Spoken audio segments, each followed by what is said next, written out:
to tonight's production of Rite of Spring, the Rite of Spring by Igor Stravinsky. We are very excited about this production. This is a collaboration between the dance department, theater arts department, and music department. And it's part of what is really a worldwide celebration of the centennial of the premiere, or rather infamous premiere, of this famous ballet and piece of music. The piece itself is not particularly long. It's maybe 35 minutes long. So we thought we'd take a little bit of time, not too much time, but to talk about some of the important elements of the piece. I'm going to talk about it from the musical standpoint, and then later on, in a few minutes, Deidre Cavazzi, who has choreographed tonight's performance, which, by the way, this will be the world premiere, well, last night was, but close enough, of this choreography. And the choreography is wonderful. So, as I said, the premiere of this piece in 1913 has kind of become legendary for the riot that it started. And if you imagine that you're sitting in the theater, this is in Paris in 1913, and you're here to see the Ballet Russe and the new production of the Rite of Spring, and the first thing you hear is this melody played high on the bassoon. It sounds like this.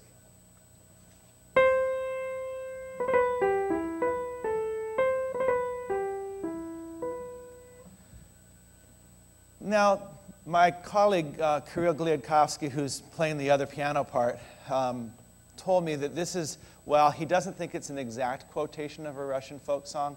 It comes clearly out of that tradition. Of course, Stravinsky was Russian. So there's already this kind of element of exoticism to the music, because you're hearing this melody that doesn't come out of a Western European tradition, but is coming out of an Eastern European tradition. This is not unprecedented. There have been pieces before, in fact, dating back centuries, where composers have taken what they thought of as exotic melodies. But the way that Stravinsky uses this is very different than what the audience would have expected. First of all, the melody itself is very simple. It just has these two ideas, this high note and this little chord. And what Stravinsky does, though, is he doesn't develop it in a traditional classical music way. He just kind of repeats it. It just sort of sits there, repeating over and over again these two little ideas, but the repetitions are never quite predictable. And all you really hear for the first entire minute of the piece or so is just this melody being repeated like this. I won't play the whole thing, but...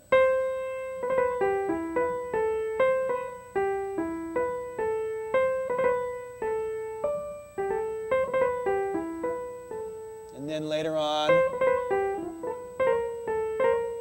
And then over and over and over again, just kind of the static, sort of exotic melody.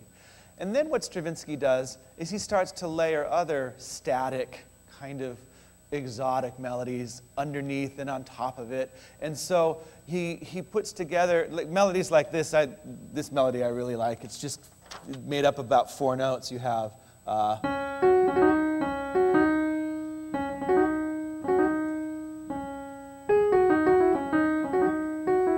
over and over and over again. So you have layers and layers, and he develops this really unusual tapestry of these interesting melodies. It really was quite a new sound, and it's unique. I don't really know of any other pieces that really quite get that sound like the Rite of Spring does at the beginning. So that would have been new for the listeners. Another thing that was new, and this happens right off the bat, is the way that Stravinsky treats rhythm. In fact, it's very new in this piece. The first thing that happens is the way that he organizes the beats into meters. Meter is kind of how a composer will organize beats. So, for example, a waltz is in 3. 1, 2, 3, 1, 2, 3, 1, 2, 3. And the typical groupings of meters would have been 2s, 3s, or 4s. And pretty much if you established a meter, you would keep it throughout the entire piece if it were a short piece or an entire section. But right off the bat, Stravinsky's switching meters all the time. So the first measures of this piece go like this. We have 4, and then we have 3, and then we have 4, and then we have 2, and then we have 3. Then we have 2, and then 3, and then 2, and then 3, and 4. And he just keeps switching them over and over and over again. Again, this isn't entirely unprecedented, but the degree to which Stravinsky does it throughout the course of this work is very, very new. At the beginning, you can't really hear it because it's slow and the pulse isn't very strong.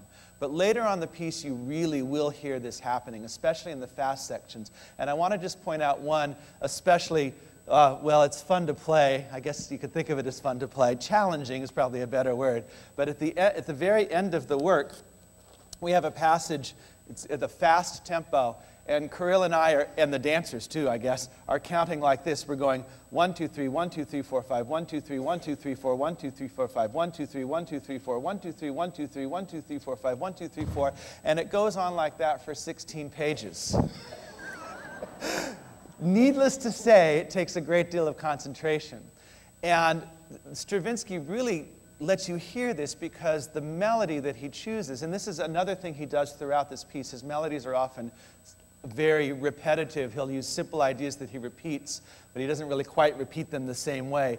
And in this case, what he's doing is he's repeating it over and over again, but he's making it, fitting it to the changing meters. So as it repeats, it changes shape. And here's the melody that you hear. It's very simple. I'll try and count and play it at the same time. So it's going 1, 2, 3, 1, 2, 3, 4, 5, 1, 2, 3, 1, 2, 3, 4, 1, 2, 3, 4, 5, 1, 2, 3, 1, 2, 3, 4, 1, 2, 3, 1, 2, 3, 1, 2, 3, 4, 5, 1, 2, 3, 4, 1, 2, 3, 1, 2, 3, 4, etc. And then there's these bass notes underneath that come in every once in a while.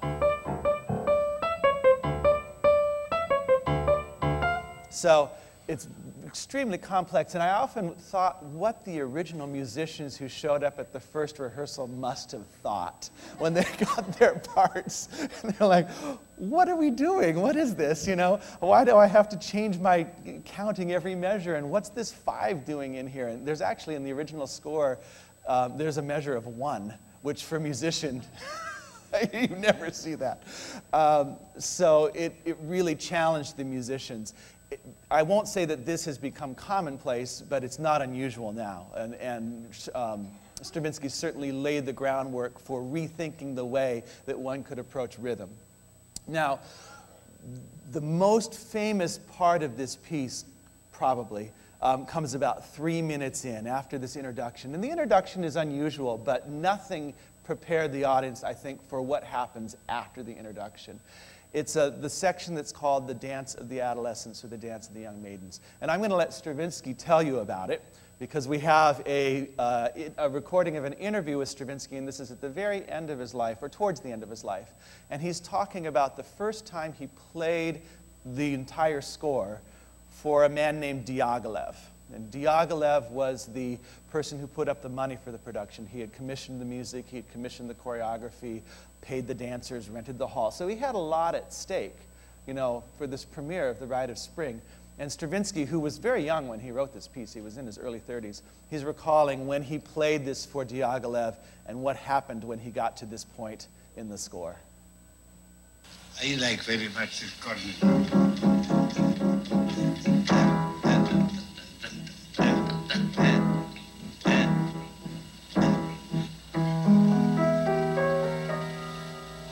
Was rather a new chord, you know, 8 notes chord, but the accents were even more new.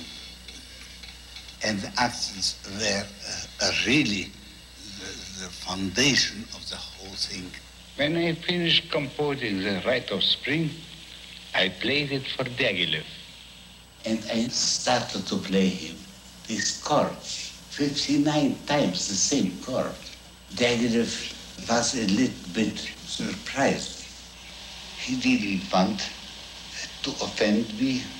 He asked me only one thing, which was very offending. He asked me, will it last a very long time this way? And I said, till the end, my dear.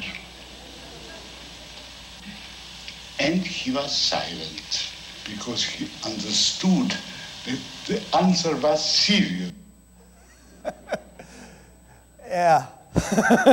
So this passage, it's very rhythmically complex, but actually, ironically for the players, it's one of the easier passages to play because Stravinsky doesn't switch meters. He just keeps it in 4 the whole time. So we're able to count 4 for a good 3 minutes or so, which makes us happy because there aren't very many spots in the score where you can do that.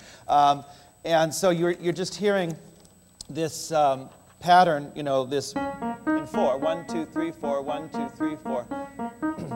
But as Stravinsky alluded to in this little interview, he does all sorts of things to sort of contradict that 4, so that it's not square. And one of them is these accents that he's talking about. At the very beginning, when you hear this chord, instead of playing it in groups of 4, 1, 2, 3, 4, 1, 2, 3, 4, 1, 2, 3, 4, he does it like this.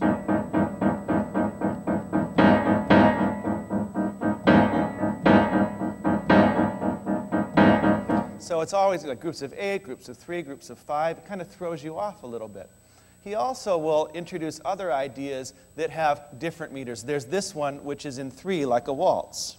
1, 2, 3, 1. But it's played at the same time as this.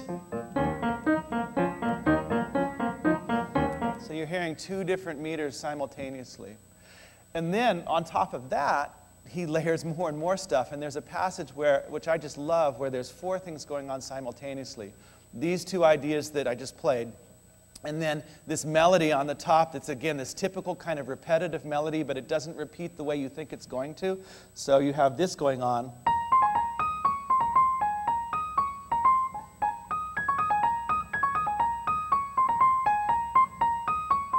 Over and over again. And then this other melody, which sounds square at first until you start listening to it.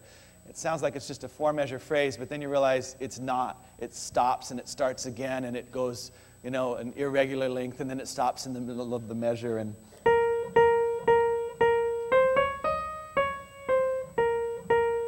starts again, cuts it off, starts again, starts in the middle of a measure. So all these things going on all at the same time. It's just a really wonderful passage of music. And then there's the chord. Actually, the chord is the most famous thing probably about the Rite of Spring, this 8-note chord he was talking about. This is the last kind of thing I'll leave you with.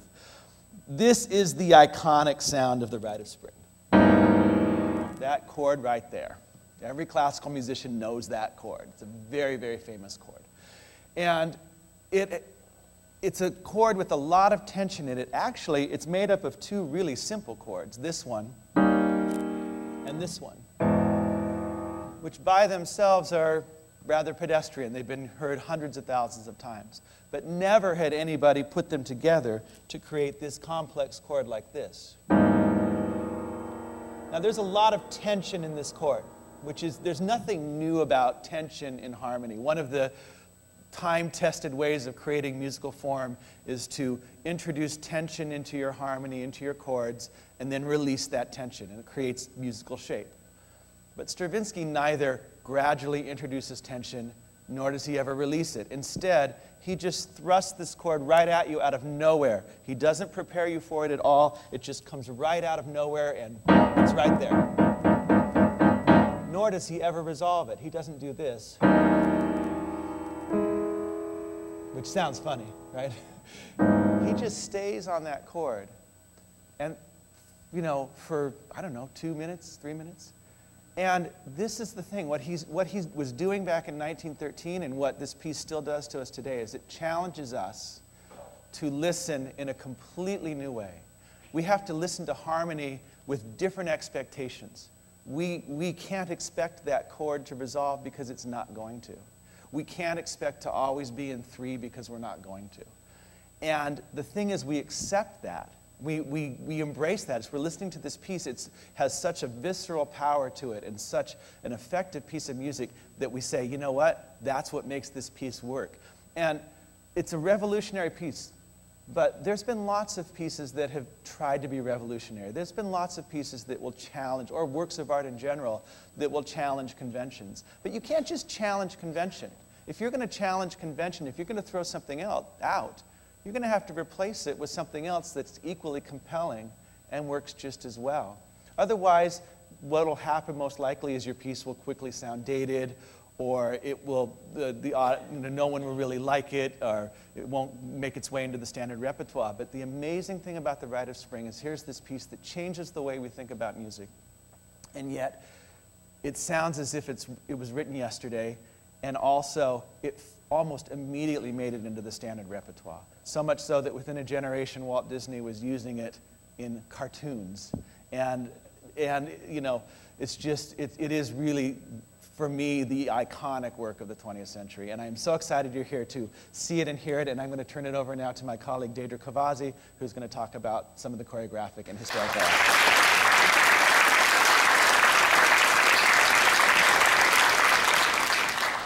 Thank you so much for coming out this evening. We're all really thrilled to have you here, and we're so excited about this collaborative project that we're doing. To segue into a brief conversation about dance, I want to speak about all these measures and meters and 2s and 3s and 4s and 5s that Norm was talking about, because the dancers had to count all of those. And there's an old joke among dancers that if you ask a dancer what comes after 8, they'll say 1. Because usually we count things 1, 2, 3, 4, 5, 6, 7, 8, 1, 2, 3, 4, 5. If you go home, listen to the radio, chances are most of the music you're going to hear is going to be counted in 8s. So it was a really exciting process in rehearsals for them to listen to the music and hear those 2s and 3s. And it was great because we'd rehearse it. I'd send them notes with the measures so that they understood how it changed. And when I'd come into rehearsal before we started the next time, you'd hear people going 1, 2, 3, 2, 2, 3, 3, 2, 3, 54 3s, and oh, but then there's the 4 and there's that 1. So they really worked very, very hard to count all of this.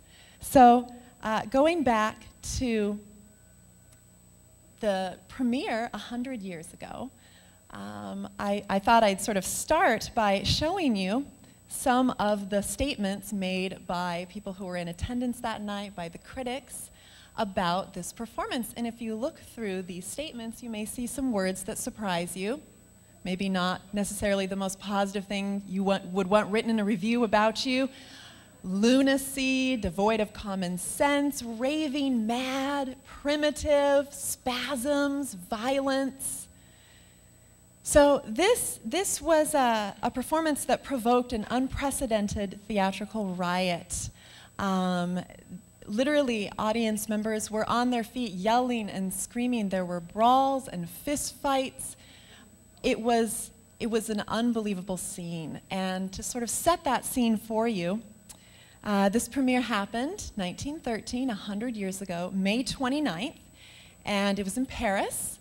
It was a very, very, very hot day. So imagine that it's not this wintry, foggy, cool February, Southern California winter evening, but instead it's a very, very, very hot day. The house is packed, every seat is full, you're at this theater. It's not air conditioned, there's no climate control, you're crowded in your seats. Ladies, chances are you're still sporting a very fashionable corset and very, very, very starched laces. Gentlemen, you probably have very uncomfortable thick wool suits on. Maybe you got dragged here. People are grumpy even before the production starts. And to top that all off, there are a lot of expectations, positive and negative, about this performance. The previous year in 1912, Václav Nijinsky, who you see up here, and Igor Stravinsky is on this side. Václav Nijinsky, the choreographer for the original 1913 production, had the previous season premiered a piece called L'après-midi d'un faun, The Afternoon of a Faun. And this was a very unsettling piece for the audience. It's a short piece, it's about 12 minutes long, but it featured a very sexually explicit ending for its time. Today, we probably wouldn't blink twice at it, but back then, it caused quite a stir. And it introduced a very, very new vocabulary to ballet. When we think of ballet, we think of pointed toes, lovely turned out lines, rounded arms, angles, elegance, grace. Well, Nijinsky, who was considered the best male dancer in the Western world at this time, had shocked people by making his previous season's production entirely in parallel. So instead of turned out, the dancers were like this, and they had these very strange angles that were brand new for ballet, and indeed it was seen as the start of modern ballet. It was also seen as the start of minimalism in dance, because it was a very, very precise, defined vocabulary for this new work. And he continued this trend with Rite of Spring. Now, the ending of his work the previous season audience members either loved it, they shouted, "Bravo, this is a revolution in art, this is the new 20th century," or they booed it and said it was trash, it was obscene, it should never be seen on stage again.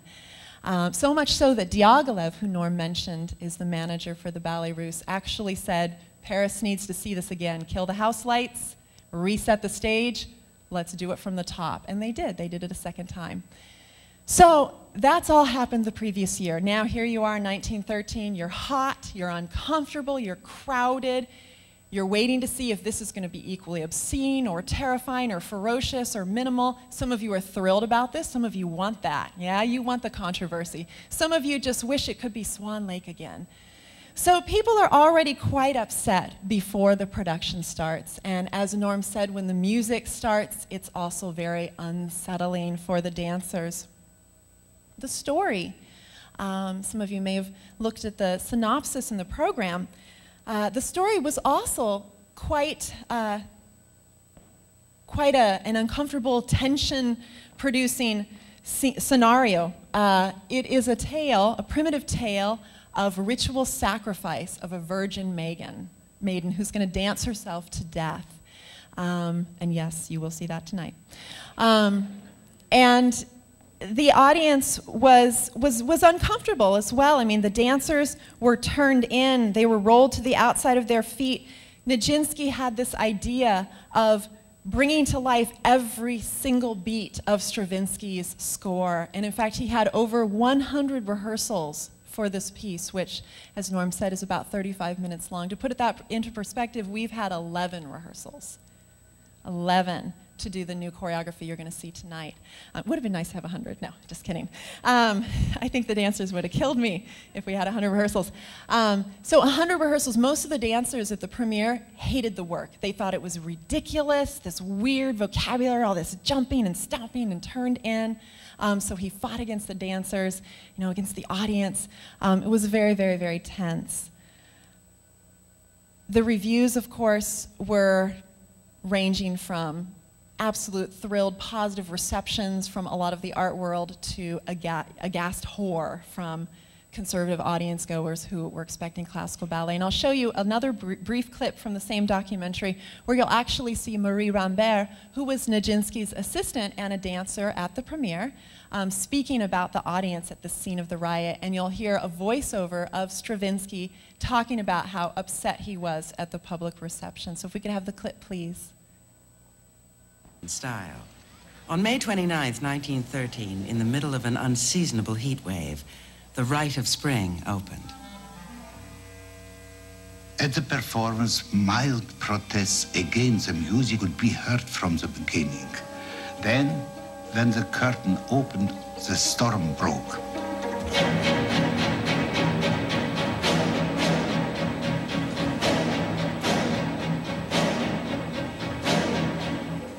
It was terribly difficult to hear the orchestra because of all that noise in the audience. I left the hall in a rage, and I remember slamming the door. I have never again been that angry. There was a most dreadful row. One woman went out of a box and slapped a man who was clapping. The chosen maiden, when she does this trembling dance, she stands like this. That moment, somebody from the gallery called, "Ah, doctor!" And we continued to dance. I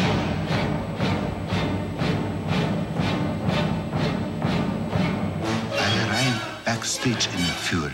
There I saw Deidre switching the house lights on and off in the hope that this might quiet the whole. Then when somebody called un dentiste, somebody else shouted deux dentistes. For the rest of the performance, I stood in the wings behind Nijinsky and holding his jacket while he stood on a chair shouting numbers to the dancers. When it was all over and the curtain came down, Nijinsky came down from where he stood, because he stood on a chair in the wings directly, and said, "Dura publica," means the public, full of a public it is. The reviews ranged from baffled to irate. We only gave 4 performances, and then we came to London, where it made no effect whatsoever. And that was the life of that ballet. So you can see it was quite a scene. And Nijinsky, the choreographer, had to stand on a chair in the wings and shout the counts to the dancers because they couldn't even hear the musicians because people were shouting so loudly in the house they couldn't hear to keep track of all the 2s and 3s and 4s and 5s and 1s. So this piece was very, very inspirational for sort of the new 20th century artists that were really coming into form in 1913 and establishing this new era of art for dance, for music, for painting. And certainly the scenic design, all of those things really come into play, which I'll end my talk with. Now, you heard her say they only had 4 performances in Paris. Then they gave a few in London, and then they shelved this ballet. And several other things happened. Nijinsky, several years later, goes mad. And he actually he started his career as the greatest male dancer in the Western world, hailed as this revolutionary choreographer, and he slips into insanity for the last few decades of his life, which he lives out in asylums. He's seen by all the greatest psychiatrists of the age. For all these reasons, the riot, the violence of the score, the violence of the story, Nijinsky's descent into madness, this ballet has become legendary.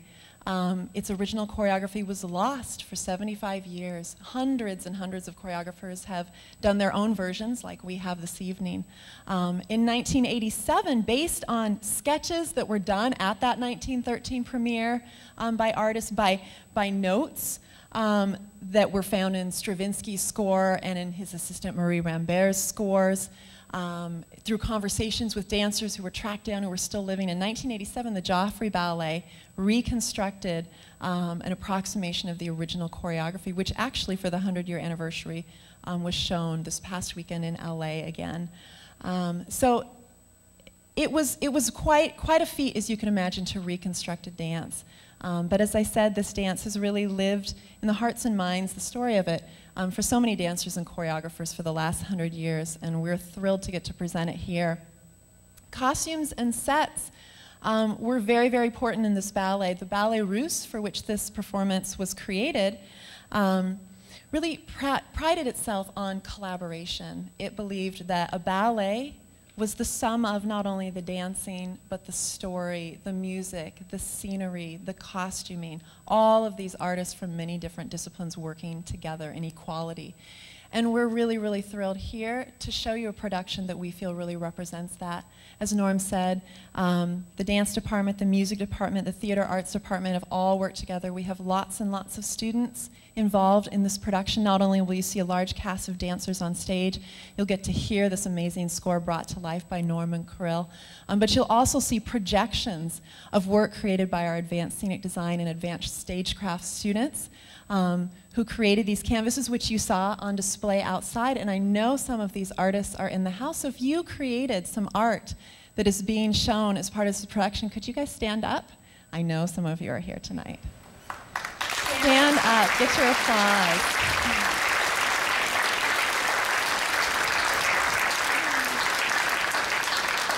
So it just adds this whole new level to the performance, to have these gorgeous projections, beautiful works of art, to have the music, to have the dancing, to really bring all of that together.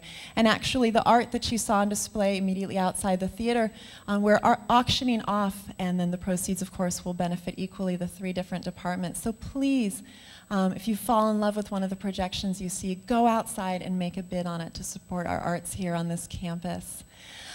So without further ado, because I know you're really here to see the performance, I'm going to segue into that. So as I said before, you're going to see an evening, a primitive gathering of a tribe who's come together at the beginning of the spring equinox to select a maiden who is going to be sacrificed so that the tribe can be renewed. Fertility can bring about the birth of spring, the earth can awaken. So we've hoped to infuse the choreography with that same passion, that same violence that same tribal feeling that the original had. Please enjoy the production tonight, and I hope to see you outside with the art afterwards. Thank you.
you.